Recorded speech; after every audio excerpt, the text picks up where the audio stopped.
یقیناً دنیا میں دین اسلام وہ واحد مذہب ہے جو انسان کو سماجی رشتوں کی مضبوط ڈوری میں باندھ کے رکھتا ہے۔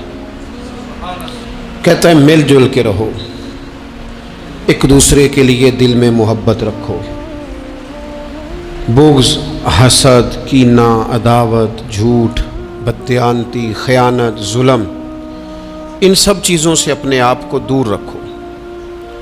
اسلام سب سے زیادہ مل جل کر رہنے پر زور دیتا ہے، بلکہ نبی اکرم صلی اللہ تعالی علیہ وسلم نے ارشاد فرمایا، وہ مومن جو لوگوں کے ساتھ مل کے زندگی بسر کرے اور لوگوں کی طرف سے آنے والی تکالیف پر صبر کرے، وہ مومن اس مومن سے افضل ہے جو زندگی تنہا گزارتا ہے۔ وہ لوگوں کی طرف سے آنے والی کسی مشکل پر اسے صبر نہیں کرنا پڑتا، افضل وہ ہے جو لوگوں کے بیچ رہے، اور اگر لوگوں کی طرف سے کوئی مصیبت آتی ہے، کوئی مشکل آتی ہے، کوئی تکلیف آتی ہے، کوئی اذیت آتی ہے، اس پر صبر کرے، یہ افضل ہے اس بندے سے جو تنہا رہتا ہے۔ اسلام نے رہبانیت سے منع کیا، مل جل کے رہنے کا کہا۔ کوئی انسان سامنے ہوتا ہے تو کوئی اسے بات بھی کر ہی لیتا ہے۔ یہ تو بزدلی ہے نا کہ انسان اس لیے کونے میں چلا جائے کہ کوئی آدمی مجھے تکلیف نہ دے۔ جب انسان سفر طے کرتا ہے، منزل کی طرف جاتا ہے، تو سارے راستے اسے پکے نہیں ملتے، کچھ راستے کچے بھی ہوتے ہیں، دشوار گزار بھی ہوتے ہیں، لیکن اگر وہ جد و جہد والا ہے، کسی منزل تک پہنچنے والا ہے، تو پھر اسے راستے کی پرواہ نہیں کرنی چاہیے، اسے منزل کا شوق پیدا کرنا چاہیے۔ تو انسان کو، مسلمان کو سماجی رابطوں کا کہا، مل جل کر رہنے کا کہا، لیکن اس کے ساتھ ساتھ اسے صالح ماحول بنانے کا بھی حکم دیا کہ مل جل کے رہنا ضرور ہے، پر رہنا سچوں کے ساتھ ہے۔ مل جل کے رہنے میں ہی فائدہ ہے، لیکن ہر ایک سے مل جل کے تھوڑی رہنا ہے۔ فرمایا یا ایھا الذین آمنوا اتقوا اللہ وکونوا مع الصادقین، اے ایمان والو اللہ سے ڈرو اور سچوں کی سنگت اختیار کرو۔ ایسے لوگوں کے پاس بیٹھو جن کے مزاج میں صداقت ہو، جن کی طبیعتوں میں ستھرائی ہو، جن کا لب و لہجہ شستہ ہو، جن کے الفاظ دھلے ہوئے ہوں، جن کا آئینہ کردار صاف ہو۔ سچے لوگوں کی یہ جو انسان کا ماحول ہوتا ہے نا، یہ اس پر بہت اثر کرتا ہے۔ خارجی ماحول بڑا اثر کرتا ہے۔ نبی پاک صلی اللہ تعالی علیہ وسلم نے فرمایا، کل مولود یولد علی الفطرہ، جو انسان بھی پیدا ہوتا ہے وہ فطرت پر پیدا ہوتا ہے، مسلمان پیدا ہوتا ہے۔ نبی کریم نے فرمایا، اگر اس کے والدین یہودی ہوں تو اسے یہودی بنا دیتے ہیں، عیسائی ہوں تو عیسائی بنا دیتے ہیں، مسلمان ہوں تو بچہ پیدا، یہ صحیح حدیث میں موجود ہے، اور ان لفظوں کے ساتھ موجود ہے کہ والدین اگر یہودی ہوں تو یہودی بنا دیتے ہیں، عیسائی ہوں تو۔ چلیں دو باتیں میں تشریح کے طور پہ عرض کر لوں۔ حضور نے فرمایا، بچہ مسلمان پیدا ہوتا ہے، ماں باپ یہودی ہوں تو یہودی بنا دیتے ہیں، عیسائی ہوں تو۔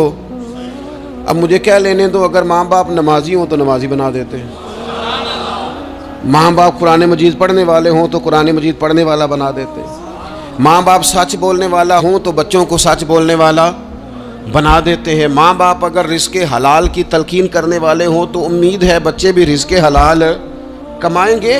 یہ حضور نے فرمایا ہے کہ بچہ مسلمان، انسان نہ فطرت نیک ہوتا ہے، یہ بات آپ نے سمجھنی ہے۔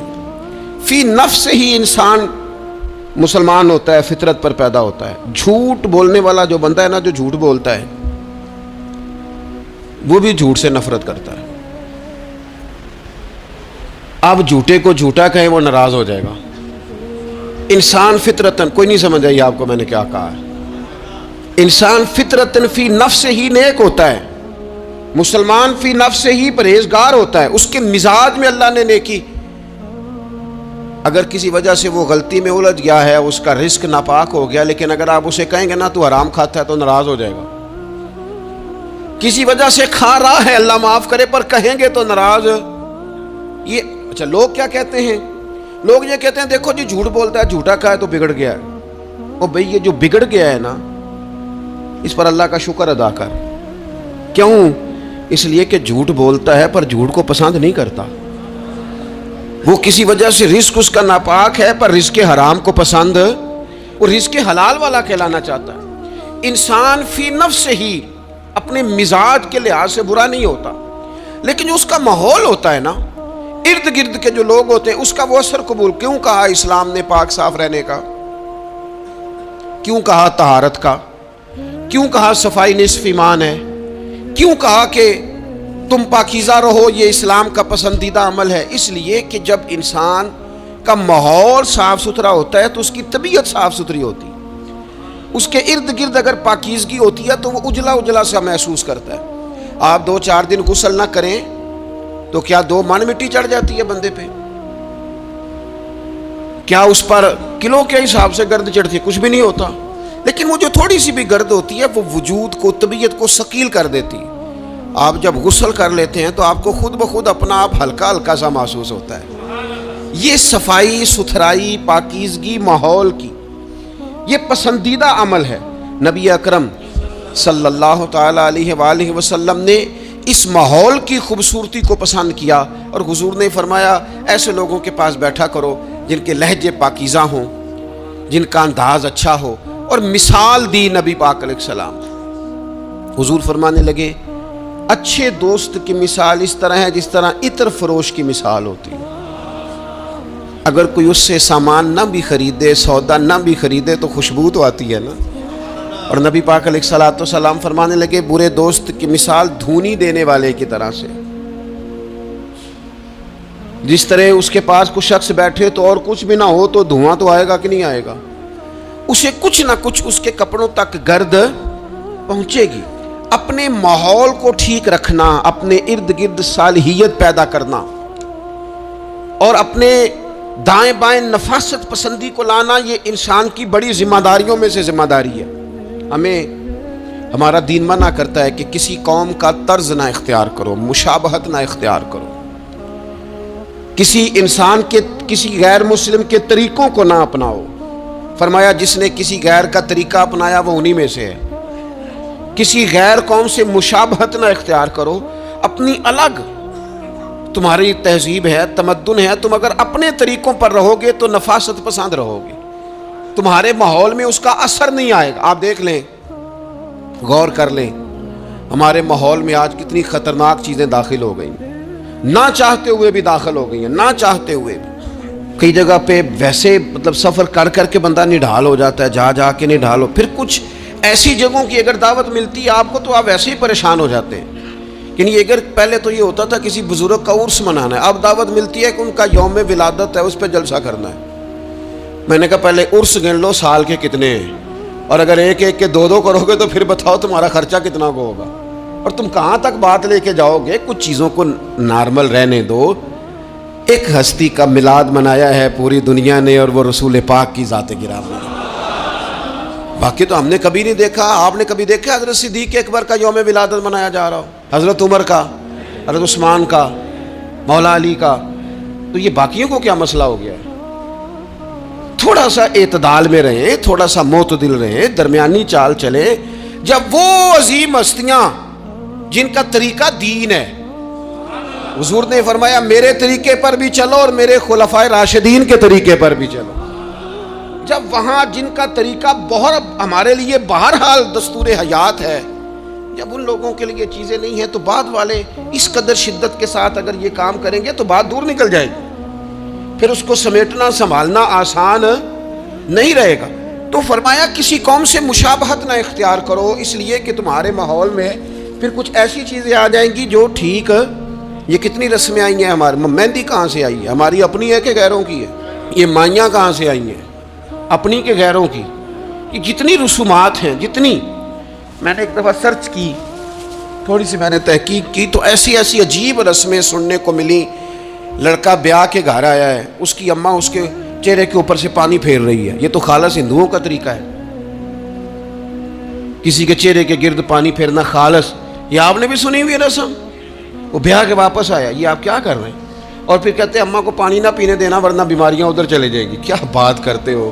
اسلام اس اوہام پرستی کا درس دے گا؟ کسی قوم کی مشابہت نہ اختیار کرو ورنہ تم انہی میں سے ہو جاؤ گے. اپنے ماحول کو، ارد گرد کے ماحول کو ستھرا رکھو، پاکیزہ رکھو، صاف ستھرا رکھو، اس میں طہارت رکھو. ایسے لوگوں کے پاس بیٹھو جن کے پاس بیٹھنے سے تمہیں اللہ کی یاد آئے، ایسے لوگوں کے پاس بیٹھو بیٹھنے سے تمہیں آخرت کی فکر نصیب ہو، ایسے لوگوں کے پاس بیٹھو جن کے پاس بیٹھنے سے تمہیں سادگی کا سبق ملے، ایسے لوگوں کے پاس بیٹھو جو تمہیں حقیقت پسند بنائیں، جو تمہیں یہ بتائیں کہ تم نے اپنی زندگی میں بنیادی کاموں کو کس ذمہ داری کے ساتھ سر انجام دینا ہے۔ لیکن ہم زیادہ تر اس طبیعت کے قائل ہوتے ہیں کہ ہم ان چیزوں کو سمجھتے نہیں۔ یہ جو ہم کلمات ادا کرتے ہیں، میں نے پہلے بھی کئی دفعہ کہا تھا، یہ جو ہم کلمات ادا کرتے ہیں ان کا بھی ہم پر اثر ہوتا ہے، ان کی بھی تاثیر ہوتی ہے، ان کی بھی خوبصورتی ہوتی ہے۔ تو جو ہم باتیں دوسروں سے سنتے ہیں، ہم جب کسی کے پاس اٹھتے بیٹھتے ہیں تو جو بات وہ بندہ اکثر کرتا ہے نا، وہ نہ چاہتے ہوئے بھی ہماری زبان پہ جاری ہو جاتی ہے۔ کچھ جملے ایسے ہوتے ہیں جو سوسائٹی میں عام ہوتے ہیں تو ہر بندے کی زبان پر چڑھ جاتے ہیں کہ نہیں چڑھ جاتے، یاد ہو جاتے ہیں کہ نہیں ہو جاتے۔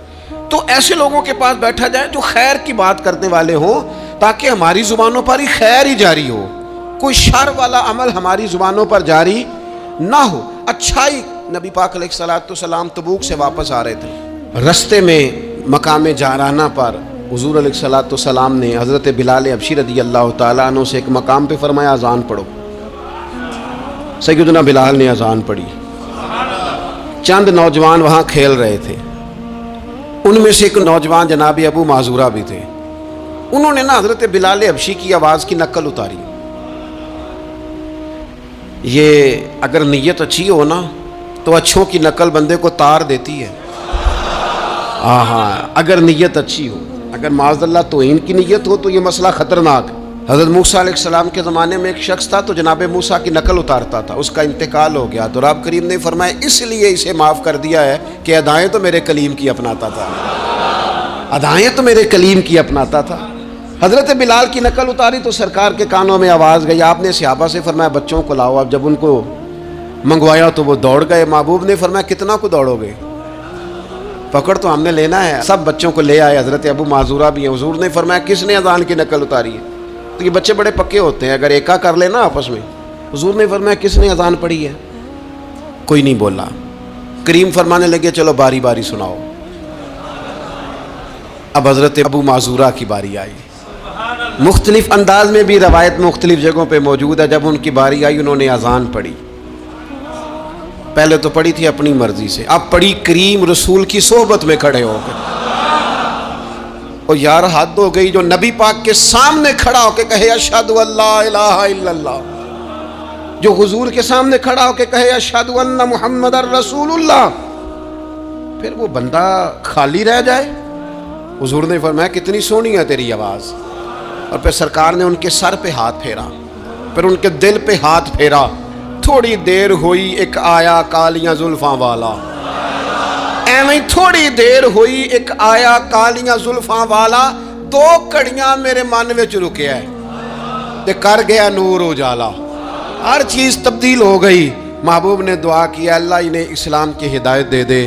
حضرت ابو معذورہ کہتے ہیں چند منٹوں میں میرا ماحول بدلا، میری تقدیر بھی بدل گئی، میں کلمہ پڑھ کے مسلمان ہو گیا۔ اب نبی پاک علیہ السلام نے کیا فرمایا؟ فرمایا کہ بلال اذان پڑھیں گے مدینہ طیبہ میں اور ابو معذورہ پڑھیں گے مکہ مکرمہ میں۔ ان کے بال اتنے بڑے تھے کہ وہ بیٹھتے تھے نا تو ان کے نیچے دب جاتے تھے۔ لوگوں نے کہا کٹواتے کیوں نہیں؟ کہنے لگے کیسے کٹواؤں؟ حضور نے دست مبارک لگایا، یہ میں بال قبر میں ساتھ لے کے جاؤں گا۔ پسے مردن فرشتوں نے جو تلاشی لی تو کیا نکلا؟ کہتے میں انتقال کر گیا، فرشتے قبر ٹٹولنے لگے کہ بھلا کیا لے کے آیا؟ پسے مردن، بعد مرنے کے پسے مردن فرشتوں نے جو تلاشی لی تو کیا نکلا؟ فقط ایک دل کے گوشے سے خیال مصطفیٰ نکلا، حضور کا خیال پاک نکلا۔ حضرت ابو معذورہ کو تھوڑی دیر وہ ماحول ملا، حضور کی سنگت مبارک۔ ہمارا جو ماحول ہے نا ارد گرد کا، وہ تھوڑی دیر بھی پاکیزہ، پورا پاکیزہ تھوڑی دیر بھی مل جائے نا تو روح کو بدل جاتا ہے، طبیعتیں قرار میں آ جاتی، باطن میں سکون ٹھہرتا ہے، ماحول اجلا نہیں رہا۔ میں کئی دفعہ کہتا ہوں کہ شاید ہمارے دور میں بھی موبائل اتنا عام ہوتا تو جو کچھ لوگ اس دور میں چند لفظ پڑھ گئے تھے وہ بھی شاید محروم رہ جاتے۔ اب تو بچے بڑی آزمائش میں ہیں، ساری غلطی بچوں کی نہیں ہے، بچے بڑی آزمائش میں ہیں، اس لیے کہ ان کے ارد گرد ماحول اتنا خطرناک ہے، وہ کیسے اثر قبول، سیانے بندے اثر قبول کرتے ہیں، سمجھدار لوگ اثر قبول کرتے ہیں، تو بچے بیچارے کیا کریں؟ ماحول بہترین بنانا، ماحول کو صاف رکھنا، اور بالخصوص اپنے گھر کے ماحول کو ٹھیک رکھنا، یہ بہت بڑی ذمہ داری۔ ہم یہ سمجھتے ہیں کہ صرف گھر اینٹوں اور پتھروں سے بنتا ہے، گھر کے ماحول کو ٹھیک رکھنا سب سے پہلی ذمہ داری۔ بچوں کے لیے اچھی ماں کا انتخاب، اچھی بیوی لے کے آنا گھر میں، یہ سب سے زیادہ اہم مسئلہ ہے۔ نہ مانے ہم، لیکن بہرحال ڈھیر ساری جگہوں پہ دولت دیکھی جاتی ہے شادی سے پہلے۔ ماں باپ نے بڑی زیادتی کی، بڑا ظلم کیا، ناراض نہ ہونا، بڑا ظلم کیا، پیسے دیکھے بچی اور بچے کا نکاح کر دیا۔ یہ اتنا بڑا زندگی میں آپ نے اپنی اولاد کے ساتھ ظلم کیا ہے کہ آپ تو سائیڈ پہ ہو جائیں گے، لیکن وہ بیچارہ ساری زندگی اس کو بھگتے گا۔ نبی پاک صلی اللہ تعالی علیہ وسلم نے الفاظ کو کھول کر، بات کو واضح کر کے بتایا تھا۔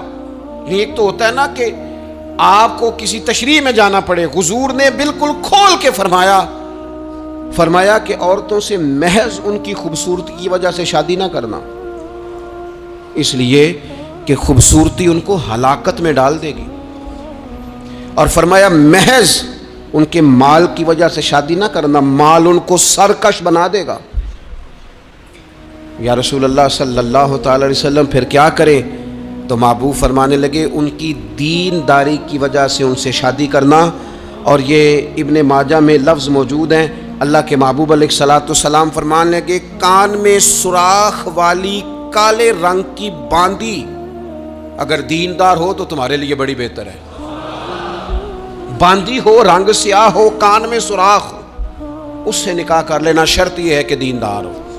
بہت اثرات ہیں ماں کے، لہذا اس انتخاب کے اندر باریکی کا مزاج پیدا کریں اگر اپنے گھر کا ماحول ٹھیک رکھنا چاہتے ہیں۔ اور اگر ماحول ٹھیک نہیں ہے تو پھر آپ کروڑوں روپیہ لے آئیں، جس کے بچے ہی ناکام ہو گئے، اس کے پیسے کیا کریں گے؟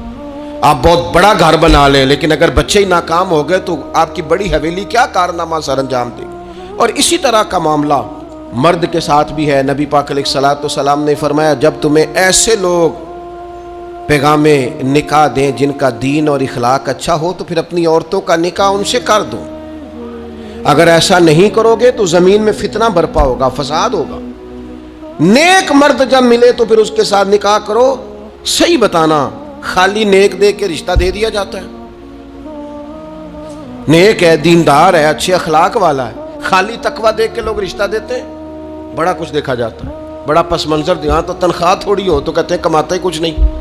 اگر تو بہو آئے تو پھر تو اس کے نصیب کا رزق ہے، اگر بیٹی نے جانا ہو تو پھر اس کے نصیب کا رزق نہیں ہوتا۔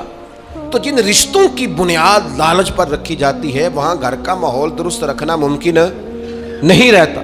گھر کا ماحول اس وقت درست رہتا ہے جب تقویٰ کو، طہارت کو، پرہیزگاری کو، عمدہ اخلاق کو، عمدہ اطوار کو، اچھے نظریات، ستھرے مزاج کو، گھرداری کے ماحول کو جب پیش نظر رکھا جاتا ہے پھر حالات کچھ اور طرح کے ہوتے ہیں۔ لیکن ہمارے یہاں چونکہ یہ چیزیں دیکھی نہیں جاتی، اس پر غور نہیں کیا جاتا، اور میں نے پہلے بھی کہا ہے، پھر کہتا ہوں یہ بات ضروری ہے، اس پر آپ نے غور کرنا ہے۔ لوگ دیندار ہوں، دیندار نظر نہ آتے ہوں، تھوڑی سی اس پر غور کر لیں، دینداری کا لیبل نہ ہو، اندر دینداری موجود ہو، صرف بار بورڈ نہ ویزا ہو، اس کے اندر باقاعدہ تقویٰ ہو، پرہیزگاری ہو، اللہ کا خوف ہو، اور سب سے ضروری چیز اچھے اخلاق ہو۔ نبی اکرم علیہ السلام کی خدمت میں عرض کیا گیا، یا رسول اللہ، ایک بی بی بڑا صدقہ کرتی ہے پر اپنی زبان سے تکلیف دیتی ہے پڑوسیوں کو، صدقات بڑے کرتی ہے، سخی بڑی ہے، تو حضور نے فرمایا دوزخی ہے۔ یا رسول اللہ، ایک بوڑھی اماں پنیر کے خشک ٹکڑے صدقہ کرتی ہے، غریبنی ہے، پر یا رسول اللہ اخلاق کی بڑی اعلیٰ ہے، اللہ کے محبوب نے فرمایا اسے بتا دو رب اسے جنت عطا فرمائے گا۔ وہ جنتی بی بی ہے اس لیے کہ اخلاق عمدہ ہے، اس کا لہجہ عاجزی والا ہے، اس کے لفظوں میں خوبصورتی ہے، وہ اپنی زبان کے تیر برسا کے دلوں کو گھائل نہیں کرتی۔ تو اخلاقی رویوں کی عمدگی یہ انسان کے لیے جنت کا رستہ آسان کرتی۔ پھر گھر کے اندر کچھ دینی ماحول بنایا جائے، اور دینی ماحول سے ہمارے ہاں لوگ یہ مراد لیتے ہیں کہ میں جناب اچھی اچھی باتیں کروں، عمدہ تقریر کروں گھر کے اندر، میں اپنے بچوں کو واقعات سناؤں صحابہ اور اہل بیت کے، بڑی اچھی بات ہے، اس سے بھی انقلاب آئے گا۔ لیکن ہمیں پتہ ہے نبی پاک علیہ السلام نے کیا فرمایا؟ حضور نے فرمایا کچھ نفل نماز گھر میں بھی پڑھا کرو۔ تم اپنی عبادات کا ماحول گھر کے اندر بناؤ، تمہاری طبیعت گھر میں لگے، تمہارا گھر سجدے سے آباد ہو۔ نبی اکرم صلی اللہ تعالیٰ علیہ وآلہ وسلم نے فرمایا اپنے گھر کے اندر کچھ وقت گزارو عبادت میں۔ خود بخود تمہارے بچوں کو ہم نے دیکھا ہے گھر کے اندر نماز کی نیت باندھے تو جس چھوٹے بچے کو بالکل پتہ نہیں نہ ہوتا نماز کیا ہے، وہ بھی ساتھ آ کے کھڑا ہو جاتا ہے، سجدہ نہ کرنا آئے تو مصلی پہ لیٹ جاتا ہے۔ گھر کے اندر دین کی آپ تقریر نہ شروع کریں، آپ عمل کریں۔ آپ کا لہجہ میٹھا ہے تو مٹھاس آگے تقسیم ہوگی۔ آپ کے بچے جو انداز آپ کے والدین کے ساتھ آپ کا دیکھیں گے وہ رویہ آپ کے ساتھ اختیار کر لیں گے۔ اگر سچائی کا پہلو گھر کے اندر آئے گا تو بچے سمجھیں گے ہمیں سچ بولنا ہے۔ اگر وہ کبھی اپنے باپ کو حضور کی یاد میں روتا دیکھیں گے تو وہ بھی کہیں گے مدینے جانا ہے۔ اگر وہ کبھی نبی پاک علیہ الصلوۃ والسلام کی محبت کی گفتگو دیکھیں گے تو خود بخود وہ بات اتر جائے گی۔ گھر کے اندر اگر بڑا کچھ ہوتا ہے، آج جی میرا دل کر رہا ہے میں نے پکوڑے کھانے، آج جی میرا دل کر رہا ہے میری مرضی کی فلاں چیز پکائی جائے، آج میرا دل کر رہا ہے فلاں چیز گھر میں لائی جائے، تو کبھی کبھی یہ بھی دل کرنا چاہیے کہ آج میرا دل کر رہا ہے گھر میں سورہ یاسین پڑھی جائے، آج میرا دل کر رہا ہے گھر میں اللہ کا ذکر کیا جائے۔ نبی کریم صلی اللہ تعالیٰ علیہ وسلم نے فرمایا ایک وہ گھر ہے جس میں اللہ کا ذکر ہوتا ہے اور ایک وہ گھر ہے جس میں اللہ کا ذکر نہیں ہوتا۔ ان دونوں گھروں کی مثال زندے اور مردے کی ہے۔ جہاں رب کی یاد ہوتی ہے وہ گھر زندوں کا ہے، جہاں اللہ اللہ کی جاتی ہے وہ گھر زندوں کا ہے، جہاں رب کو پکارا جاتا ہے دعائیں مانگی جاتی ہیں وہ گھر زندوں کا ہے۔ اور جہاں سویرے سارے سوئے ہیں، رات کو اعلیٰ کھانا کھایا انہوں نے، ٹھنڈے کمرے میں آرام کیا، ان کے لیے ساری نعمتیں ہیں، لیکن یہ کس قدر تکلیف کی بات ہے کہ نماز فجر کے لیے کسی ایک کی بھی آنکھ نہیں کھلتی۔ یہ کیا گھر ہے؟ یہ تو مردوں کا گھر ہے، یہ کوئی زندوں کا گھر ہے؟ یہ تو حضور علیہ السلام نے فرمایا زندہ اور مردہ کی مثال ہے، جہاں اللہ کی یاد کی جاتی اور جہاں نہیں کی جاتی۔ اپنے گھروں کو، اپنے گھروں کے ماحول کو اللہ کے ذکر کے ساتھ آباد کرنا۔ اور پھر ایک اور بات، جب ہم اچھے لوگوں کے پاس بیٹھتے ہیں تو اچھائی لے کے لوٹتے ہیں، اور یہ ہمارے ہاں نا ایک بہانہ آج کل بنا لیا گیا ہے کہ اچھے لوگ ملتے نہیں۔ بھئی ہم لوگ نا اچھے لوگ ڈھونڈتے ڈھونڈتے آہستہ آہستہ معاذ اللہ معصوم لوگ ڈھونڈنے شروع کر دیتے۔ ہم کہتے ہیں ہمیں ایسا بندہ ملے جس میں غلطی کوئی نہ ہو، جس میں بالکل غلطیاں ہو وہ شیطان ہوتا ہے، اور جس میں بالکل نیکیاں ہو وہ فرشتہ ہوتا ہے، جس میں کچھ نہ کچھ کوتاہیاں ہوں لیکن خیر کا غلبہ ہو وہی تو بندہ مومن ہوتا ہے۔ حضور علیہ السلام نے فرمایا ہے کہ آدم کے ہر بیٹے سے خطا ہو جاتی ہے، لیکن بہترین خطا کار وہ ہے جو جلدی توبہ کر لیتا ہے۔ ہم یہ چاہتے، مجھے جی کوئی بندہ نہیں ملا ساری زندگی، نہیں آپ بندہ نہیں ڈھونڈ رہے تھے، آپ تو معاذ اللہ معصوم عن الخطا ڈھونڈ رہے تھے، وہ نبی اور فرشتوں کے علاوہ کوئی نہیں ہوتا۔ آپ کو دیکھنی چاہیے تھی جہاں سے کچھ خیر مل رہی تھی وہاں فوراً حاصل کر لیتے، جہاں سے کوئی اچھائی مل رہی تھی وہاں سے فوراً حاصل کر لیتے۔ ہمارے صوفیاء، ہمارے بزرگان دین، ان سے لوگوں نے خیر پایا ہے، ان کی زندگیوں کو ڈسکس نہیں کیا۔ ہمارا یہ ماحول بن گیا کہ ہم نے ایک دوسرے کو ڈسکس کیا ہے اور رج کے کیا ہے، لیکن کہیں سے خیر ملتی تھی تو وہ خیر حاصل ہے۔ ہمارے ذمے تو یہ تھا کہ نبی پاک علیہ السلام نے فرمایا حکمت مومن کی گم شدہ میراث ہے، جہاں سے تمہیں خیر میسر آتی ہے اپنے حصے کی سمیٹو، اس پر عمل کرو۔ ہم نے کیا کیا؟ ہم نے، وہ بندے نے خیر دی تھی، پھر ہم نے ٹٹولنا شروع کیا، پھر ہم نے تھرمامیٹر لگا اور اپنا اپنا کرائیٹیریا، اپنا اپنا معیار بنا کے لوگوں کو تولا۔ نتیجہ کیا نکلا؟ ساری زندگی تولتے ناپتے گزر گئی۔ خیر پانے والے خیر پا کے چلے بھی گئے، نصیحت لینے والے نصیحت لے کے چلے بھی گئے، جنہوں نے عمل کرنا تھا انہوں نے عمل کر بھی لیا، اور کچھ ایسے تھے بیچارے ساری زندگی ٹٹولتے ہی رہے، ساری زندگی طے ہی کرتے رہے، ساری زندگی انہوں نے۔ ہمارے صاحب رحمۃ اللہ علیہ کی خدمت میں ایک شخص آیا، اس نے کہا جی میں نے دنیا دیکھی ہے، مجھے کوئی بندہ پسند نہیں آیا۔ اور اب آپ کی شہرت سنیے تو میں زیارت کے لیے آیا ہوں. تو حضرت قبلہ عالم رحمۃ اللہ علیہ وہ بڑی تھوڑی باتیں کرتے تھے، اور جو کرتے تھے وہ کمال کرتے تھے. وہ فرمانے لگے آپ کھانا کھائیں، فقیر کے لائق کو حکم ہو تو کریں، باقی چونکہ آپ نے کافی دنیا دیکھی ہے تو وہ جتنے آپ دیکھ آئے ہیں میں ان سب سے زیادہ گناہ گار ہوں. لہٰذا اگر آپ اتنے لوگوں کو دیکھنے کے بعد یہاں آئے ہیں تو آپ کو یہاں سے کچھ نہیں ملنے والا، اس لیے کہ ہم تو ان سب سے چھوٹے ہیں. ہمارا یہ معیار ہے، یہ عاجزی، یہ انکساری، یہ درد. اس شخص کو اگلا سوال کرنے کا موقع ہی نہ ملا. کہنے لگا مجھے بیعت فرما لیں، تو کہنے لگے نہیں نہ، اتنی تنقیدی نظریں اور اتنا گہرا مطالعہ، تھوڑے عرصے کے بعد آپ پریشان رہنے لگ جائیں گے. آپ جائیں، ابھی ڈھونڈیں، ابھی تلاش کریں، بھی آپ کو وقت لگے گا. آپ تھوڑا گھوم لیں. زندگی میں کچھ لوگ خیر پا ہی نہیں سکے، انہیں اچھے لوگ ملے ہی نہیں، حالانکہ یہ میرے نبی پاک کی امت ہے. میں بڑی بات کرنے لگا ہوں، بڑی، اگر آپ کی سمجھ میں آئے تو. یہ حضور کی امت ہے. کنتم خیر امت، یہ نبی پاک پر نازل ہونے والے قرآن کا فیصلہ ہے. اور میرے رسول پاک علیہ السلام نے فرمایا میری امت میں سے بڑی جماعت، سواد اعظم ہمیشہ حق پہ رہے گی، بڑے لوگ ہمیشہ حق پہ رہیں گے. اور حضور نے فرمایا میرے دین پر ہمیشہ عمل کیا جاتا رہے گا. تو قرآن و حدیث تو کہتے ہیں خیر والے لوگ موجود ہوں گے، تو جسے مل نہیں رہے. اور ایک دو چار لوگ نہیں، جماعت کہا. کتاب و سنت کہہ رہی ہے لوگ ہیں، ملیں گے. اور جس کو مل نہیں رہے اس کا معنی یہ ہے کہ وہ سامنے والے کا چہرہ تو صاف کر رہا ہے پر اپنی اینک کا شیشہ صاف نہیں کر رہا. وہ سامنے سے آئینے کو تو الزام دے رہا ہے، لیکن وہ اپنے چہرے سے نقاب اتارنے کو تیار نہیں ہے. مندے بندے نو میں لبن ٹریا تے جاگتے ملیا نہ کوئی، اپنے اندر چاتی پائی تے میتھوں برا نہ کوئی. جو لوگ خیر اچھے لوگوں کو ڈھونڈیں اور اچھائی سے فیض پائیں، اس سے فیض حاصل کریں. جو لوگ بھی ڈگریوں پر بحث کرتے ہیں نا، ٹیچر آئے ایف اے کے، بی اے کے، ایم اے کے، انہوں نے آتے ہی کلاس میں کہا کتابیں نکالو بھائی. پہلے دن فرسٹ ایئر کی کلاس بیٹھی ہے، سمجھ لیں اردو کے ٹیچر، کتابیں نکالو. تو ایک اسٹوڈنٹ صاحب اٹھ کے کھڑے ہو گئے. انہوں نے کہا سر جی پہلے آپ یہ بتائیں کہ آپ نے ایم اے اردو کیا ہوا ہے، پھر آپ یہ بتائیں کہ ایم اے کے بعد آپ نے بی ایڈ یا ایم ایڈ کیا ہے، پھر یہ بتائیں کہ آپ میرٹ پہ ہیں کہ سفارش پہ ہیں. اگر یہ 3 سوال اسٹوڈنٹس کرے تو استاد جواب دے دے گا ہاں ایسے شاگرد کے لیے ڈنڈا سوٹا چلایا جا سکتا ہے. بھائی تو کتاب کھول، تو کون ہوتا ہے یہ پوچھنے والا؟ تیرا یہ کام نہیں. یہ مجھ سے پوچھے گا کالج کا پرنسپل، یا مجھ سے پوچھے گا اس ادارے کا ہیڈ جو مجھ سے بڑا ہوگا، اسے میں ڈگری دکھاؤں گا. تو کون ہوتا ہے؟ تیرے ذمہ یہ آیا ہے کہ تو مجھ سے پڑھ، کتاب کھول، میں تجھے پڑھاؤں. یہ تیری ذمہ داری. میرے دور کا سب سے بڑا مسئلہ یہ ہے کہ لوگوں نے کہا اولیاء کی ڈگریاں چیک کریں گے. معاذ اللہ یہاں تک کہ کہا پہلے صحابہ کی تاریخ دیکھیں گے، کون کس کے ساتھ مشاجرات میں تھا، پہلے وہ چیک کریں گے پھر فیض پائیں گے.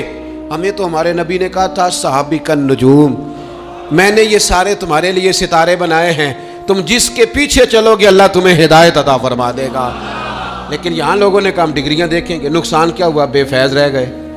نتیجہ کیا نکلا؟ پا کچھ نہیں سکے. لازمی طور پر رزلٹ یہ برآمد ہوا کہ شر ہی شر پھیل گیا، فتنہ ہی فتنہ ہو گیا. ہمارے ذمے تو خیر لینا تھا، خیر نہیں لی، ڈگریوں پہ بحث کی، نتیجہ غلط برآمد ہوتا ہے.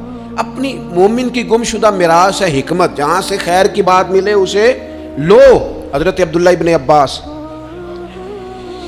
آپ فرمایا کرتے تھے بس ایک کام کرنا، لا تجالسو اہل الہوا، جو لوگ ہوائے نفس والے ہوں، برے ہوں، ان کی مجلس نہ کرنا، بروں کے پاس نہ بیٹھنا. حضور کیا ہوگا؟ فرمایا اگر ان کے پاس بیٹھو گے نا تو تمہارا دل اور تمہاری روح بیمار ہو جائے گی، روح بیمار ہوگی، دل سخت ہو جائے. بروں کی صحبت سے اپنے آپ کو بچانا. اپنے ارد گرد کے ماحول میں خیر والے. داتا گنج بخش علی اجویری رحمت اللہ تعالی علیہ ارشاد فرماتے ہیں کہ ایک بندہ طواف کعبہ کر رہا تھا، بیت اللہ شریف کا طواف کر رہا تھا، اور وہ طواف کرتے کرتے نا دعائیں مانگ رہا تھا. یا اللہ میرے دوستوں کو نیک کر دے، یا اللہ میرے دوستوں کو پرہیزگار کر دے، یا اللہ میرے دوستوں کو اچھا کر دے. داتا صاحب فرماتے میں نے اس کا بازو تھام لیا، میں نے کہا یہ کیا دعا ہوئی، کوئی اپنے لیے بھی مانگ. تو کہتے ہیں وہ کہنے لگا حضور اگر میرے دوست نیک ہوئے تو میں انشاءاللہ خود بخود ہی ہو جاؤں گا. اگر میرے ارد گرد کا ماحول ٹھیک ہوا تو مجھے بھی خیر کی طرف لے جائیں گے۔ اگر ماحول ٹھیک ہو دائیں بائیں، ہم یہ کرتے ہیں کہ ہم نا کئی دفعہ اپنی آگ بجھاتے ہیں، پڑوسیوں کی بجھانے کی کوشش ہے۔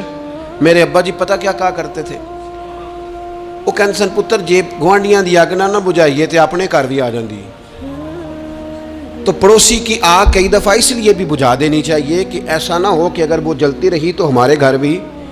اپنے ماحول کو ٹھیک کرنا چاہیے، ارد گرد کے سارے ماحول، کیونکہ ماحول ٹھیک رہتا ہے تو اس میں رہنے والے بچے، اس کے اندر بسنے والے لوگ